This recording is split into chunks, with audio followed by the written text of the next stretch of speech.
Esta semana imos aproveitar para falar sobre algún dos xogos que están relacionados coa pasada gala dos Game Awards. Así que hoxe imos darlle o acelerador e... Hey, saúdos de Iago Gordillo. Isto é un día un xogo. Hoxe imos falar dun xogo dunha franquía que se anunciou nos Game Awards. Refíreme ao Crazy Taxi.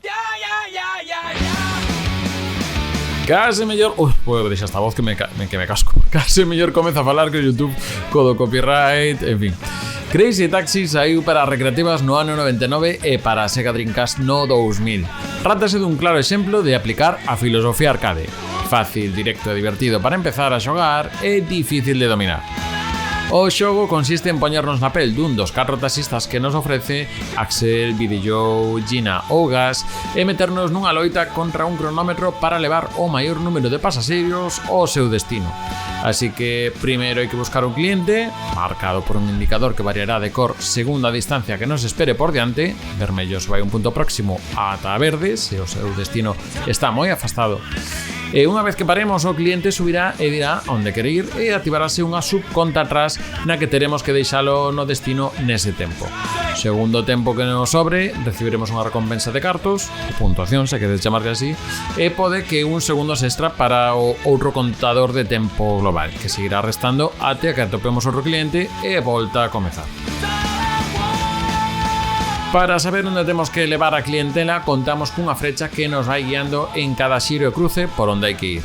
Si é certo que en espazos moi abertos pode terlear un pouco, pero polo xeral funciona moi ben e cumpre a súa función mentres imos memorizando a cidade. Unha especie de San Francisco así moi tola, coas súas baixadas pronunciadas, zona de praia, hai un estadio de béisbol, vimos tamén polo centro da cidade, moi completiña e a súa vez ten certa linealidade, xa que acaba sendo como unha especie de circuito con pequenas ramificacións e variantes.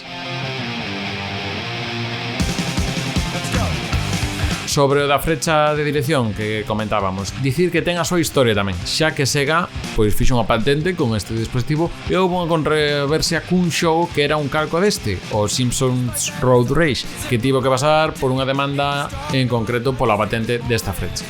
Outro día paramos máis nese tema. E sobre os sitios que nos piden os clientes a ir, pois recoñeceremos establecementos e franquías da vida real, como Levi's ou Kentucky Fried Chicken, por decir algunhas. Iso se xogamos as primeiras versións. Despois, por temas de licencias, pasaron a ser tendas de roupa e restaurantes xenéricos. E a cuestión de licencias tamén nos leva ao tema da música, que é un dos casos máis claros de canto importa a música nun xogo, xa que nas versións máis recentes, que podemos atopar por exemplo na sétima xeración, PlayStation 3, Xbox 360 ou para ordenadores, pois temos unha música distinta a que contábamos no xogo original que corría con temas de The Offspring e Bad Religion. Temarracos moi rápidos que acompañaban a perfección a tolemia da acción que temos no xogo, xa que hai outra serie de mecánicas das que aínda non falamos, como son os turbos e derrapes que son executados facendo combinacións co acelerador, freo e cambio de marchas. E que é aí cando dominamos isto, cando as carreiras pegan un chimpo de velocidade e divertido caos nos que nos levamos mobiliario urbano e no que os clientes disfrutarán pegando berros e celebrando as nosas maniobras máis arriscadas, tamén con beneficio para os puntos, ou seja, o cartiño. Para practicar estes movimentos temos nas versións que chegaron a consolas e ordenador a Crazy Box, unha serie de minixogos nas que practicar como se realizan estes turbos con cousas como unha especie de salto de esquí, pero con taxi, uns bolos, pero con taxi, ou de evitar de facer submarinismo co taxi. Probas que poden dar horas para superar e que logo nos darán unha soltura no modo principal, que en consolas tamén chegou cun segundo mapa, máis aberto que o primeiro e que é un pouco máis caótico e difícil de aprender, pero é unha cousa que axuda a alongar a vida da versión de consola, onde o verdadeiro pique está en facer a mellor recadación / puntuación, cousa que se bota en falta nas versións máis recentes, unha especie de puntuación online do xogo, a verdade, que é unha maneira de alongar a vida do xogo de unha maneira relativamente sinxela. E isto espero que sexa unha cousa que inclúan no novo Crazy Taxi anunciado nos Game Awards, que, aínda que de momento está nunha fase moi prematura, sí que podemos ver a algún dos taxistas do primeiro xogos e tamén que a cidade que aparecía era o mapa do arcade deste primeiro Crazy Taxi. Parece ser que van a engadir mecánicas multixogador e a posibilidade de manexar tamén coches de policía, así que estaremos pendentes de onde pode levar este anuncio e que mecánicas novas entrarán nesta franquía.